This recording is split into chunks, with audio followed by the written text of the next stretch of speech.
तो hey guys, welcome back our YouTube channel. तो आज की यह वीडियो तुम्हारे लिए भाई बहुत इंपॉर्टेंट है। रीज़न इंपॉर्टेंट होने का, देखो यहाँ पे मैं ना उन क्वेश्चन को सेलेक्ट करके लाया हूँ जो आपके एग्जाम में पूछे जाने की पॉसिबिलिटी बहुत ज़्यादा है।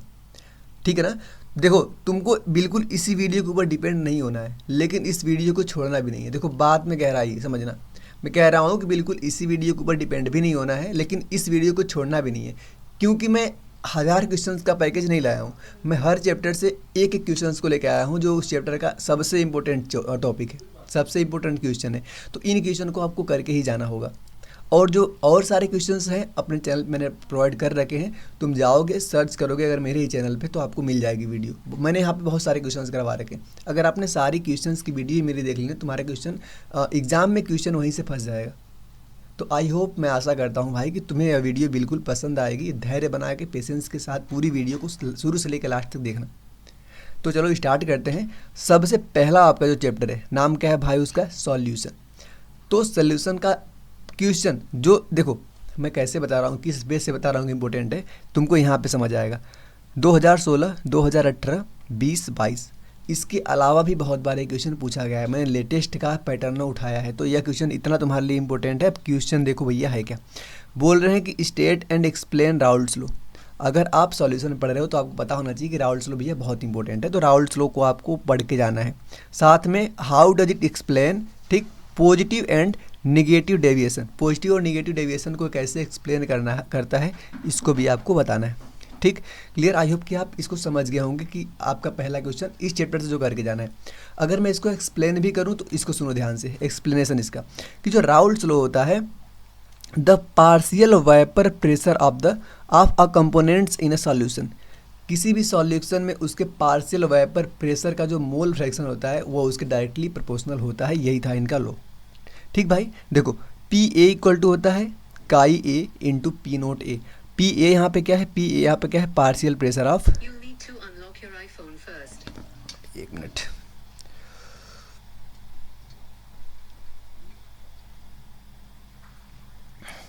सॉरी। तो हाँ ठीक है।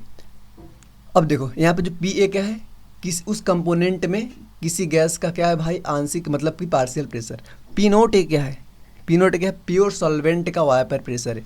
और काई ए क्या है भाई? यह है मोल फ्रैक्शन। ठीक, मैं यहाँ पे लिख भी देता हूँ। यहाँ पे जो आपको काई ए दिख रहा है ना, यह क्या है? मोल फ्रैक्शन है, जो कि इंपॉर्टेंट है, मोल फ्रैक्शन। ठीक, अब देखो, अब इन्होंने बोला कि एक्सप्लेन करिए पॉजिटिव एंड निगेटिव डेविएशन को। तो जो पॉजिटिव डेविएशन होता है ना, वह देखो पॉजिटिव डेविएशन क्या होता है कि व्हेन इंट्रा मॉलिक्यूलर फोर्स, देखो जो फोर्स जो होते हैं ना, वो भी दो टाइप के होते हैं। एक होता है इंटरमॉलिक्यूलर, एक होता है इंट्रामॉलिक्यूलर। लेकिन पॉजिटिव डेविएशन में जो होता है ना, वो कैसा इंटरेक्शन कैसा होता है? इंटरमॉलिक्यूलर, मतलब कि सेम एक ही कंपाउंड, अलग अलग कंपाउंड नहीं होंगे। ठीक है ना। एग्जाम्पल देख लो इसका, एथेनॉल एंड एसीटोन। और वेपर प्रेशर इसमें क्या होता है? इंक्रीज होता है। निगेटिव डेविएशन की मैं बात करूँ तो when strong interactions from the, example देख लो इसका, एसीटोन और क्लोरोफॉर्म होता है इसका। देखो एग्जाम्पल को ध्यान देना है कि पॉजिटिव का क्या होता है? एथेनॉल और एसीटोन, और निगेटिव का क्या होता है? एसीटोन और क्लोरोफॉर्म। वेपर प्रेशर देखो, यहाँ पे वेपर प्रेशर जो हो रहा है वो इंक्रीज हो रहा है, और यहाँ पे जो वेपर प्रेशर हो रहा है वो क्या हो रहा है? डिक्रीज हो रहा है। इतना बात को आपको ध्यान में रखनी है। यहाँ तक क्लियर। आओ अपने अगले चैप्टर पर। नाम है क्या है? इलेक्ट्रोकेमिस्ट्री। इलेक्ट्रोकेमिस्ट्री की मैं बात करूं तो तुमको यह क्वेश्चन बिल्कुल भी करके जाना है। रीजन देखो, 2017, 19, 21, 23, मतलब कि हर साल के गैप कर करके आया है। तो इस बार आने की पॉसिबिलिटी इसको बहुत ज़्यादा है। क्या है? Nernst equation for a single electrode potential. किसके लिए? सिंगल इलेक्ट्रोड पोटेंशियल के लिए। जनरल इलेक्ट्रोड रिएक्शन, जैसे मान लो कि एम एन पॉजिटिव किया, मतलब कि एन इलेक्ट्रॉन लॉस किया। ठीक है ना, क्या किया? एन इलेक्ट्रॉन इसने लॉस किया, तो क्या बन गया? तुमको मान लो एम बन गया। नस्ट इक्वेशन जो गिवन है यहाँ पे, वो क्या है? वो होती E cell equal to E naught cell minus 0.0591 upon में एन लोग एम एन, मतलब कि रिएक्टेंट अपॉन में प्रोडक्ट। क्लियर है यहाँ तक भाई? ठीक है, चलो आर, ये तो छोड़ो, ये तो मान लो इंपॉर्टेंट्स बता रहा है इसका। तो दूसरे चैप्टर का इंपॉर्टेंट क्या करके जाना है आपको? नस्ट इक्वेशन को करके जाना है। क्लियर है यहाँ तक? आओ आगे। नेक्स्ट है केमिकल काइनेटिक्स। जो केमिकल काइनेटिक्स है भाई, यहाँ पे आपको क्या करके जाना है? Differentiate between the order and the molecularity. किसको? ऑर्डर और मॉलिक्यूलरिटी में डिफरेंशिएट जो है वो आपको करके ही जाना है। और इसके एक एक एग्जाम्पल दे रहे हैं दोनों के, 16, 18, 20, 22। ठीक, आओ।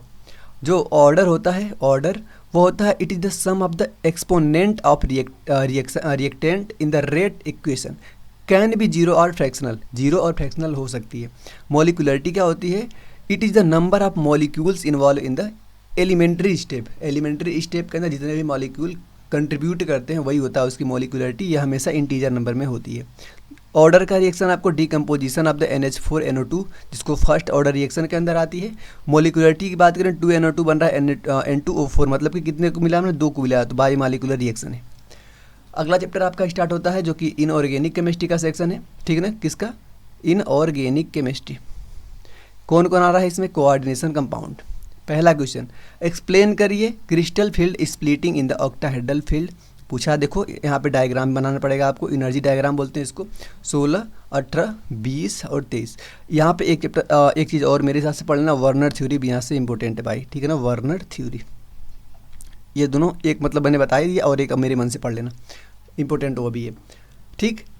इन द ऑक्टाहेड्रल फील्ड जो लिगेंड्स होता है उसमें कहाँ पे होता है, इंटरेक्ट करता है डी ऑर्बिटल के साथ, स्प्लिटिंग इनटू द T2G जो कि लोअर एनर्जी होती है, एक होता है EG जो कि हायर एनर्जी होती है। एनर्जी डायग्राम कैसे बनेगा, देखो जैसे ऐसे बनता है, स्ट्रॉन्ग फील्ड लिगेंड्स और वीक फील्ड लिगेंड जो होते हैं, स्ट्रॉन्ग फील्ड लिगेंड का डेल्टा जो होता है लार्ज होता है, इसका स्मॉल होता है, इसमें लो स्पिन कॉम्प्लेक्स होता है, इसमें हाई स्पिन कॉम्प्लेक्स होता है, ठीक।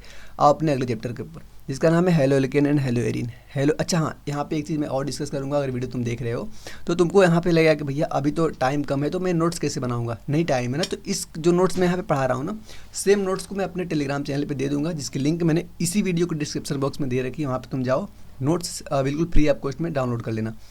हेलोएल्केन एंड हेलोएरिन की बात मैं करता हूँ। Explain the mechanism of SN1 and SN2 reaction. Clear, SN1 और SN2 रिएक्शन के मैकेनिज्म को बता रहा हूँ विद द सुटेबल एग्जाम्पल के साथ। 15, 18, 20, 22। चलो देखो, SN1 रिएक्शन जो होती है कैसी होती है, यूनिमोलिकुलर न्यूक्लियोफिलिक सब्स्टिट्यूशन रिएक्शन। कैसी होती है, यूनिमोलिकुलर न्यूक्लियोफिलिक सब्स्टिट्यूशन रिएक्शन। यह 2 स्टेप मैकेनिज्म है, कार्बोकैटायन का फॉर्मेशन होता है और अटैक करता है कहाँ पे, बाई न्यूक्लियोफाइल। एग्जाम्पल की बात करूँ, देखो C6H5 CH2Br, जिसमें अगर मैं क्या करवाऊँ तो OH रिएक्शन करवाऊँगा तो क्या बन जाएगा तुम्हारा, सीधे क्या हो जाएगा, OH जाके जुड़ जाएगा, Br यहाँ से क्या हो जाएगा, अलग हो जाएगा। SN2 रिएक्शन जो होती है भाई, बाई मॉलिक्यूलर न्यूक्लियोफिलिक सब्स्टिट्यूशन बोलते हैं इसको। 1 स्टेप मैकेनिज्म है, न्यूक्लियोफाइल अटैक करता है, बॉन्ड ब्रेक होता है साइमल्टेनियसली। जैसे CH3Cl और OH रिएक्शन करवाएंगे, OH यहाँ पे जुड़ेगा, Cl अलग हो जाएगा। चैप्टर नंबर नेक्स्ट, नाम क्या है इसका, एल्कोहल, फिनोल एंड ईथर। क्या है, एल्कोहल, फिनोल एंड ईथर। आओ क्वेश्चन पहला, why phenol is more acidic than the alcohol. Phenol ज़्यादा एसिडिक होता है किसके, एल्कोहल के कंपेरिजन में। रीजन दोगे भैया, रेजोनेंस, इसका रीजन भी यहाँ पे लिखा है रेजोनेंस, और उस रेजोनेंस को आपको एक्सप्लेन करना है। ईयर देख लो, 17, 19, 21, 23, 17, 19, 21, 23। सबसे पहले देखो, in phenol OH group denote करता है इलेक्ट्रॉन को to benzene ring, stabilize the phenoxides ion through the resonance. In contrast alcohol lack resonance, alcohol में रेजोनेंस की कमी है, मेकिंग, जिसकी वजह से क्या होता है, लेस एसिडिक होता है। नेक्स्ट चैप्टर आपका जो आता है aldehyde, ketone and carboxylic acid. Explain करिए the mechanism of the aldol condensation with an example. 16, 18, 20, 22 important है। सबसे पहला क्या होता है, एनोलेट का फॉर्मेशन होता है, इसको क्या बोलते हैं, एनोलेट का बोलते हैं फॉर्मेशन, ठीक। जैसे CH3 ऐसे एल्डिहाइड का रिएक्शन करवाओगे OH निगेटिव के साथ, तो ये जो आयन बना इसका नाम होता है एनोलेट आयन। फिर जब ये एनोलेट आयन जो बन गया, फिर न्यूक्लियोफाइल का अटैक करवाएंगे इसके ऊपर, CH3 CH2 इसका अटैक करवाएंगे तो तुम्हारा बन जाएगा CH3 CH, फिर CH को बगल में लगेगा OH, फिर CH2 CH2, फिर यहाँ से होगा डिहाइड्रेशन, तो क्या बनेगा, अल्फा बीटा अनसैचुरेटेड कार्बोनिल बनेगा। क्या बनेगा, अल्फा बीटा अनसैचुरेटेड कार्बोनिल, यही है आपका, ठीक है ना, ये बन जाएगा आपका। इंपॉर्टेंट है करना आपको। बायोमॉलिक्यूल जो कि आपका लास्ट चैप्टर है, अमीन बच रहा है क्या, अमीन से मतलब उतना ज़्यादा कोई इंपॉर्टेंट नहीं, इसलिए मैंने यहाँ पे छोड़ रखा है इसको। बायोमॉलिक्यूल देखो, डिफ्रेंशिएट करना between the alpha helix and beta, ठीक है ना, pleats seat structure of the protein. 17, 19, 21, 23। तो यह आपको इतना आप पढ़ लेना, इतना करके जाना। अब सोचोगे भैया इतना ही करके जाना है क्या, अगर मेरे चैनल की तुम वीडियो देख रहे हो तुमको समझ आ जाएगा कि मैंने इस प्रकार के कम से कम बहुत सारी वीडियो बना रखी हैं भाई, तो तुमको हर वीडियो को देखना पड़ेगा। अगर इस वीडियो को देखते हो इंपॉर्टेंट है, इसके अलावा मेरी और कोई वीडियो आएगी जहाँ पर मैंने लिख रहा है complete most important question, duration थोड़ा सा ज़्यादा है तो वह क्वेश्चन भी इंपॉर्टेंट है। कुछ क्वेश्चन आपको कॉमन मिलेंगे, मैंने यहाँ पर भी करवाया वहाँ पर भी करवाया, लेकिन मेरे वीडियो बनने का तरीका थोड़ा सा अलग है। मैं प्रीफर करता हूँ ना कि जो ज़्यादा बार रिपीट क्वेश्चन है मैं उन्हीं की वीडियो बनाऊँ, ताकि अगर जैसे मान लो तुमने मेरा 15 मिनट की वीडियो देखी, अगर उसमें तुम्हारा 2 क्वेश्चन फंस जाता है तो भाई, और कर लेते हो तुम, तो वह ज़्यादा बेनिफिशियल है ना कि तुम 3-4 घंटे का 1 शॉट वीडियो देख रहे हो, ठीक। तो धन्यवाद। कैसी तुमको मतलब किस चीज़ की नीड है तुमको इस टाइम एग्जाम में, कमेंट करके बताओगे तो मैं उसके ऊपर जरूर वीडियो बनाऊँगा। चलो मिलते हैं अगली वीडियो में।